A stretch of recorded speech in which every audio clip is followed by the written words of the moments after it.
Right. Good afternoon, everybody, and thank you for joining us. This is the Friday, the 23rd of February, and it is the meeting of the York and North Yorkshire Combined Authority. And I'm Councillor Claire Douglas, and I'm the leader of City of York Council. So diving into the agenda, first item is apologies for absence. We have apologies from the PFCC, which is Zoe Metcalf. Do we have any other apologies? No, we're all present apart from that. Thank you.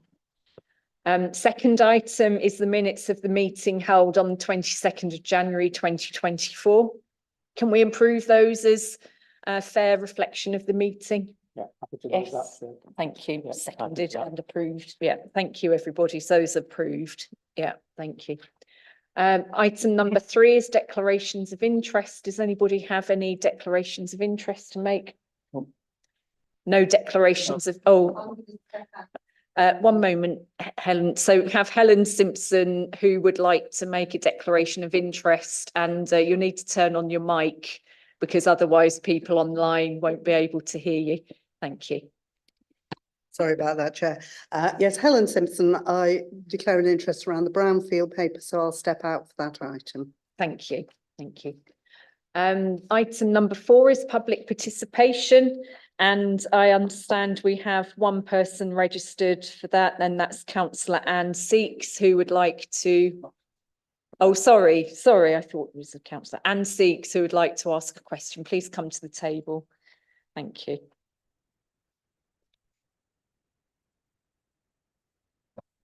Good afternoon. Before I ask my question, I would just like to point out that there is nothing on the MCA site that tells the public they've got the right to come and ask questions at these meetings or speak to these meetings. And I think that does need to be addressed. I only found out by emailing a past contact from North Yorkshire Council. My question is, what are the specific legislative provisions that you believe mean that Section 15.5 of the Local Government and Regeneration Act 1989 does not apply to the appointments made to the MCA by North Yorkshire Council and York City Council? For those people who aren't very familiar with 15.5 of the Local Government, and why would anybody be, it provides for the way that appointments to bodies are made by authorities. And it does say at point A, that in making appointments, the relevant authority's principle should be that not all the seats on the body are allocated to the same political group. And I can well understand that you may be interpreting that as meaning that the overall body, i.e. the MCA, must not have just one political party. But I think there is a better, clearer interpretation, which is that the authorities themselves must not appoint just one political party to their body. Thank you, Anne. And would you like to answer, Barry? Thank you. Thank you. Just introduction, so I'm Barry Conn. In this role, I'm the interim monitoring officer for the Combined Authority. So thank you for the further explanation, which I think is helpful. So the simple answer is it's within paragraph 1C of Schedule 1 of the same act that you're referring to. And basically the provision states that it doesn't apply when you're appointing to an outside body that has 2 or less appointments. So because North Yorkshire Council and the City of York Council appoint 2 members to the Combined Authority, it's not caught by the political proportionality rules. So the separate rules that apply to the audit and overview and scrutiny committees, which we'll go through later in the report, but just for the 4 members that are across here, it's up to each constituent authority to appoint those 2 members directly. So Section 15 doesn't apply to the Combined Authority in this situation.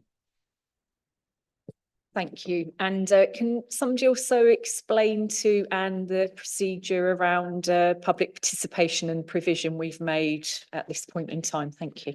Thank you. So just to add on that, so within the Constitution, it was silent on public participation. I think it was modelled on other local authority, other combined authorities' public participation provisions. However, a decision was made at the combined authority that in the interim, prior to the mayor being appointed, you would continue to allow public questions, so we can clarify that on the website so it's more transparent. I think then there would be a review once the mayor's been appointed. There is some guidance with regards to having some kind of public question time for the mayor, so that public participation would be revisited at that stage. Thank you, Barry. And just for clarification, and it was at the chair's discretion because combined authorities, as Barry said, there is no provision within legislation for public participation. So we thought it was only right and proper that we wanted to continue that. So I think that's why there's no formalised notice, to be honest. Okay, thank you. Thank you very much. Oh, you'd like to ask another question? Thank you. If I could just come back on that point, I did notice that in the notes of your previous meeting, when you're dealing with governance, the point about public participation is quite caveated about balance of accessibility and use of IT. So I did wonder if that was the reason that there was no reference to it. It is. Look at the second point under procedure 5, block 5 on your notes. There's a caveat to the public participation. I'm sorry, I don't know what that caveat is. I don't know if anybody else can speak to that. Apologies, I don't know at the top of my head, but we will definitely look into it. I think the caveat was us getting the combined rules for the constituent authorities of North Yorkshire Council and the City of York, where there are separate rules with regards to giving advance notice of public speaking, and within North Yorkshire advance notice of the question. So that was the only caveat I was aware of with regards to what the chair decided, but we will look into it. It's just on page 8 of the documents, the third block up. It says further work required on balancing using venues with appropriate facilities with public accessibility. Okay, thank you, and then very much appreciated. I think Gareth, Councillor Dadd, would you like to respond as well? I mean, we've had this very quick debate over public participation, and as has been explained in very general terms, I suppose we are just paddling away at the moment until we get an elected mayor in place, because you know the direct democratic process will take place. But I'm quite, satisfied that we've probably got it right in terms of the constitution, and also in the order of business. If those present care to look at page 1, it's quite clearly stated on the agenda that there is an opportunity for members of the public to speak and participate at this stage of the proceedings. So I think to think of anything other or to suggest, which Anne has not, by the way, but to create an impression that we're trying to push the public away is clearly wrong. Yeah, agreed. Thank you for that, Councillor Dadd. Very good. So we don't have any other public participation speakers, and we can now move on to agenda item 5, which is governance matters and appointment to committees. So is that going to be Barry? That you again? Yeah, thank you. Thank you, Chair. So this is a report that's gone before you, looking at the political balance across both authorities to ensure that the appointments to the audit and governance committees are appointed appropriately. The slight nuance which is different here is with regards to, one, the regulations refer to registered political parties rather than registered groups, but also the fact that there's 2 authorities to appoint from, and then getting the political balance with regards to that. So there's a number of different scenarios in which the City of York and North Yorkshire Council can appoint to those, in effect, 20 places, and still be politically proportionate across the whole geography. So a number of scenarios have been discussed, I believe, through both authorities. It would be fair to say within North Yorkshire Council there hasn't been universal agreement from all political groups about which scenario to go for. So therefore it's a matter for the combined authority to determine now how they want to allocate those seats across the 2 councils.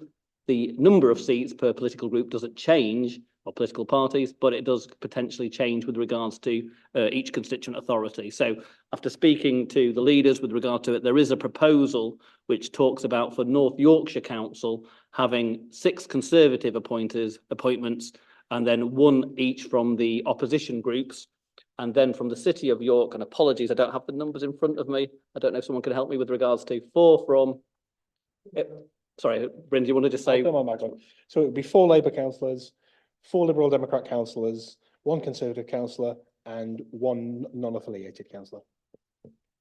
So if it's a matter for the combined authority, how you allocate that, but that's the proposal that's before you at the moment. If that gets then appointed, then it's up to each of those political groups to allocate those seats accordingly, and we'll circulate the list to ensure that we can have meetings of the audit committee and the overview and scrutiny committee. Thank you for that, Barry. Would anybody like to make any comment? Councillor Les? Thank you, Claire. Just to confirm what Barry said, we have tried to get agreement amongst all the political groups, but regrettably that hasn't been possible. I'm very comfortable to support the suggestion that Barry read out about 6111, I think it was, from our side, because we need to get this into place now, and we need to move forward with it. Thank you. Anybody else want to say anything? No. And yes, I'm comfortable and happy to move ahead on the basis of the recommendations of the legislation around combined authorities using political parties for proportionality, which is actually reflected in the table at the top of page 18, table 3.3, and the proposed appointment numbers from each of the local authorities. So do we need to mention those names now? Are we going to do that or not? We've got a list that we can circulate, but it'll be up to some groups to allocate. So if members can agree to allocate to those political groups, then those political groups can give us their names of the nominations accordingly. So it's been to, for example, North Yorkshire Council's full council. So we've got a list of 12 members for 10 seats. So we can then allocate those accordingly. So I wouldn't want to read out the wrong names at this stage.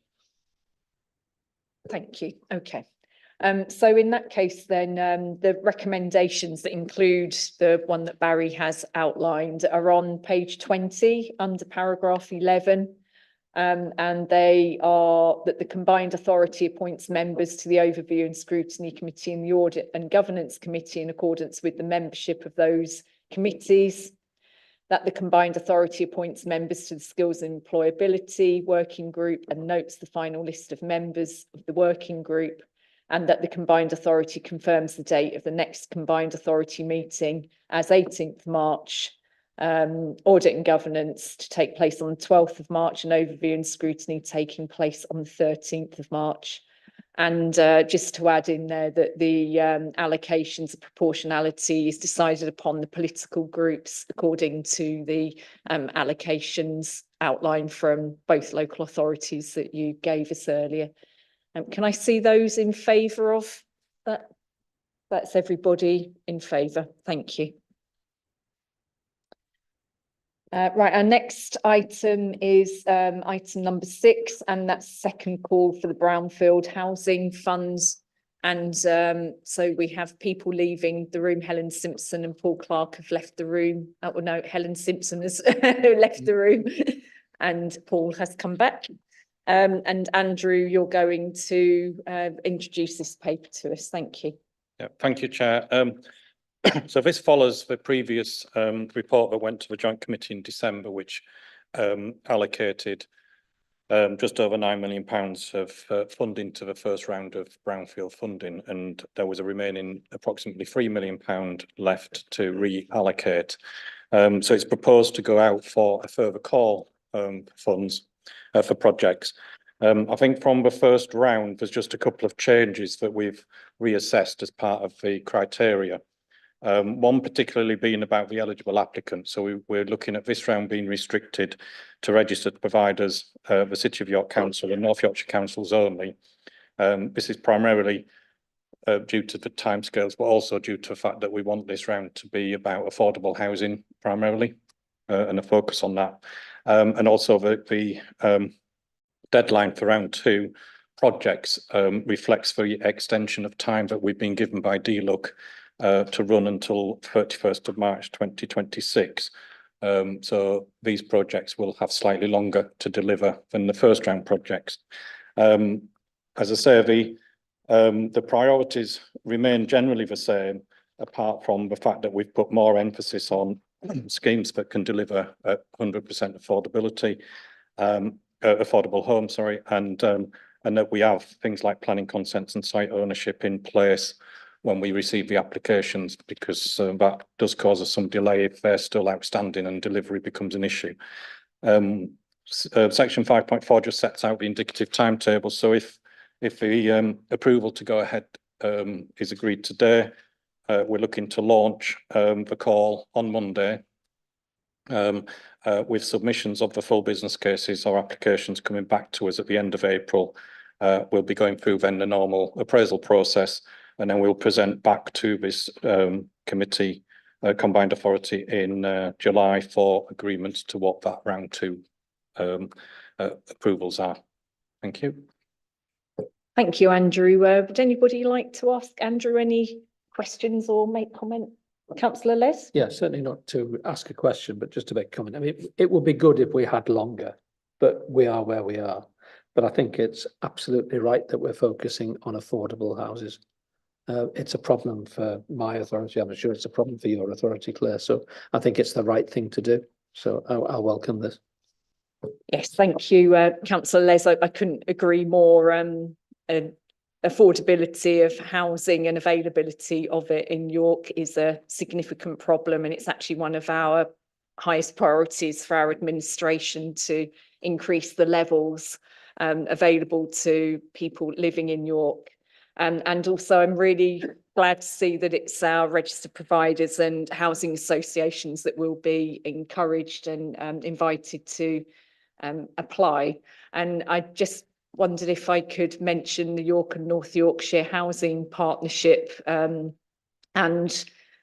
an approach to them to see if that we can actually get the registered providers to work together on this potentially, so that they aren't competing against each other, because that is the purpose of that partnership. And this is a prime opportunity to get that partnership working in the way it's intended, I think. So thank you for bringing this forward, Andrew. I really appreciate it. Do you want to respond? I was just picking up that point about the partnership. We've been working with the York and North Yorkshire Housing Partnership throughout the development of this call. And also we have a presentation to that partnership in a couple of weeks' time to make sure that that coordination happens. Fantastic. Thank you. It's really good news. Councillor Kilbane? Thank you, Chair, and thank you, Andrew. And if you can say thank you to the team as well, and particularly well done on getting the extension to make this a feasible use of the money so that these houses can be built. And I think actually we need to be shouting about this from the rafters, don't we, in terms of what the combined authority is bringing to the people of York and North Yorkshire. We know so many families whose kids simply have to move away from where they were raised because they can't afford to live independently in the areas where they grew up, and that just can't be right. So the combined authority is one of the organisations that can help to do something about that. So I think we should also use this as an opportunity to say to people, make sure you're registered to vote, and then make sure you turn out to vote in the election of the mayor on May 2nd, because this is the difference that it can make. You know, there is a lot of point to what's going on here, and it makes a real tangible difference to people's lives. So get out and vote, whoever you're voting for, when the time comes. It makes a huge difference. Thank you, Councillor Kilbane. Right, anybody else for any comments? No, right, okay, so the recommendations for this paper on page 27, paragraph 11. And the recommendation is that the Joint Committee is recommended to approve the reopening of a new call for projects which will be subject to the funding deadline of the 31st March 2026. Can I see those in favour, please? So it's a unanimous approval of that. Thank you very much. Right, next item is item number 7, which is the pay policy statement. And is that you, Helen, Sarah? That's Sarah Jeffs. Thank you. Please go ahead, Sarah. Thank you, Chair. Good afternoon.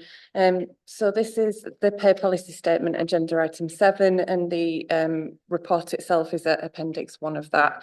The purpose of the report is to bring the statement to yourselves, which is required by the Localism Act 2011. And the recommendations are to ask that you agree the pay policy statement at appendix 1, and that will enable us to publish it on the Combined Authorities website. This is the first iteration of that, and as the organisation grows, we will kind of look to review it down the line, but this is kind of the first iteration of that policy. Thank you, Sarah. Does anybody have anything they'd like to say or ask on this item? No, thank you. Yeah, we've all read the report and had the opportunity to ask you questions, clarifications about it. And Councillor Dadd would now like to ask a question or say something.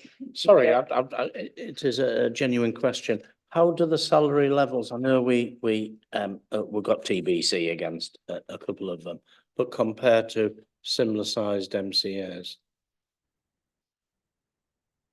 It is a bit of a mixed bag, I would say, in terms of similar size MCAs, and the salaries are based currently on the North Yorkshire pay spine. And again, that is something that we will look to review as we move forward.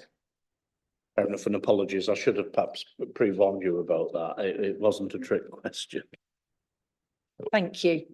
Right, can we go to the recommendations then that are on page 38, paragraph 9? And so it's the Combined Authority is asked to agree the proposed pay policy statement as set out in Appendix 1 to enable publication on the Combined Authorities website. So those in favour of that? Yeah, that's unanimously agreed. Again, thank you, everybody. Thank you, Sarah. Item number 8 is proposed statutory officers appointment panel arrangements. And Helen Whiting, that's for you to introduce to us, isn't it? Please go ahead. Thank you, Chair. Good afternoon, everybody. Yes, this report follows on from the January report that we brought to the Combined Authority, and this is taking the recruitment of statutory officers, primarily the Chief Executive Officer and Director of Resources, which are both going to be member appointments. I've outlined the details of the way that we're going to do the appointments. We are looking, and we've actually advertised already the Director of Resources that's currently live on the Combined Authority website, and we are taking applications for those now. The Chief Executive Officer post will be published probably early April. We'll be looking for, as I say, member appointments for both of them, and the Mayor will be involved with the Chief Executive post, whereas the Combined Authority members will be involved with the Director of Resources, with a number of technical panels available as well to be able to be a suitable technical interview and a member appointment. Happy to take any questions, and what we'll be doing after this meeting is actually making sure that we've got the ability to appoint, have candidates available to be able to appoint them, and we'll be asking members for who would like to be on the panels. I've got one amendment to the recommendation, Chair, in terms of recommendation D, just to clarify. The paragraph should say create and delegate to the appointment committee the ability to appoint the Director of Resources, and make the recommendation to the Combined Authority for the Chief Executive Officer rather than to the Chief Executive Officer. So apologies for that. Details of the salary post, which follows on from Councillor Dadd's query. We've got the CEO salary there as 124. In terms of comparability, when we did actually look at it as an exercise as well, it was fairly comparable with the size of this kind of organisation at the start. A lot of combined authorities start around that, but as they've grown, the salaries have got bigger. So just for clarification, and we can obviously do that accordingly if that needed to happen. Thank you, Helen. Councillor Dadd? Yeah, I very much appreciate that. And I think it's an important point to note, especially when we're setting the remuneration for elected members, you know, mayors, deputy mayors and all of that, the IRP are looking at. I was quite interested to see that this has been pegged at the start, or compares fairly well with the starting salary of a mayor, for example. And I think I'd like to send a strong message to the IRP that I think a starting salary should be compared to previous starting salaries, if you like, from MCAs that have been established for some time, not present salaries, because I think we need to see it grow. We need to have confidence in it before them salaries for officers and members start to increase. Thank you, Councillor Dadd. Would anybody else like to make any comment at all? Say anything? No, okay, thank you. Right, so for this report, then the recommendations here are on page 48, and it is paragraph 28, I understand. Getting through to that. So if you have a look at those recommendations, there's the request to consider and improve the recruitment process for both positions, Chief Executive Officer and Director of Resources, and the proposal to set up an appointments subcommittee. Combined authority members are requested to nominate who will make up the appointment panel after this meeting, so we will do that. And note that should either of the recruitment campaigns fail, that a subsequent report will come back to us, and then to create and delegate to the appointment committee the ability to appoint the Director of Resources and to make recommendation to the combined authority for the Chief Executive Officer. So can I see those in favour of those recommendations? And that's unanimous. Again, thank you very much. Thank you, Helen. Agenda item number 9 is the forward plan. Does anybody have any question or comments about that? Paul, do you want to tell us about it? Thank you. I think members will be quite familiar with the forward plan by now, Chair, so I wouldn't propose to read right the way through it. So if we could take the version that's submitted as read, but we have had 2 additions since it went to print, which is for the upcoming March meeting, where we'll have a report on pension discretions and also the sign off of the final version of the assurance framework. Very good, thank you. So will those go on the list following and on the website, I assume? Is it publicly on the website too? It's updated weekly, so that'll be reflected today. Okay, great, thank you very much. Councillor Les? Well, just on that, with it being updated weekly, do we then have the capacity, the capability of actually contacting, say, you, Paul, and asking if something could be included in the forward plan? Is that possible? Yes, Chair. Under our constitution, any of you as members can request to place items on agendas or on the forward plan. Quite happy for you to contact myself or a member of the leadership team directly. Thank you. Right, so are we happy to accept the forward plan, everybody? Yeah. Yes, yes, right, so that's approved as well. And then our final item of substantive business is decisions made by officers under delegated powers, item 10. And so Rachel Antonelli is going to introduce that to us. Thank you, Rachel. Thank you, Chair. The report is at page 59 onwards. The constitution of the combined authority provides that there's a process relating to the making of urgent decisions. 2 urgent decisions were recently made by the interim head of paid service, and they related to appointments onto the Transport for the North board and committees. They were made over 2 consecutive days. An outline of both of those decisions made certain appointments on the Transport for the North board, Transport for the North General Purpose Committee and the Scrutiny Committee, and then the second decision related to the Rail North Committee. There was, and it is within the report, but I wanted to highlight that due to the Transport for the North Constitution, the original appointments made within the first decision, they couldn't stand because appointed members had to be members or the substitute member for the Transport for the North board. So there was reconsideration of that, and that's reflected within the second decision. The recommendations are on page 61, paragraph 9, and the recommendation is that those 2 urgent decisions made are noted. Thank you, Rachel. Anybody for anything on this? No. Okay. Thank you. Yeah, that looks absolutely fine. And thank you for the clarification about the subsequent decisions. And so on page 61, we've got the recommendation that the urgent decisions set out in the appendices to the report, which were taken by the interim head of paid service in consultation with the co-chairs of the combined authority, be noted. And so we are noting that. Thank you. That's approved. And then finally, then going back to the agenda, our final item I am expecting is item 11, urgent business, of which I've been notified of none.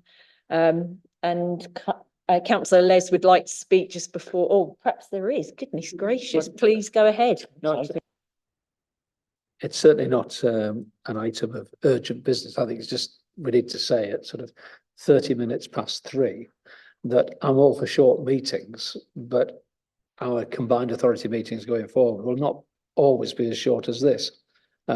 We're in that sort of period where we're just setting things up at the moment.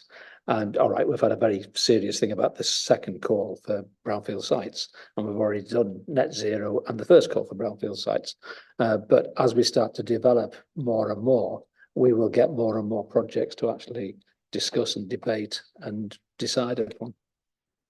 Yes, absolutely. And I can vouch for that, given that I'm also a member of the West Yorkshire Combined Authority, and those meetings go on a bit longer once we start getting into the meat of delivering on projects, which will be fantastic. Councillor Kilbane? Just building on Councillor Les's comments, really, I think the efficiency of these meetings is in no small part due to the efficiency of the team that supports them. So thank you very much for all the work that you do behind the scenes that doesn't get seen by the public. It certainly means that we're getting off to a great start, I think, as a combined authority. And I think it's also worth saying that the efficiencies of these meetings are also down to the collegiate atmosphere between the members of the combined authority. So thanks to everyone. Thank you, Councillor Kilbane. And on that, I will call this meeting closed.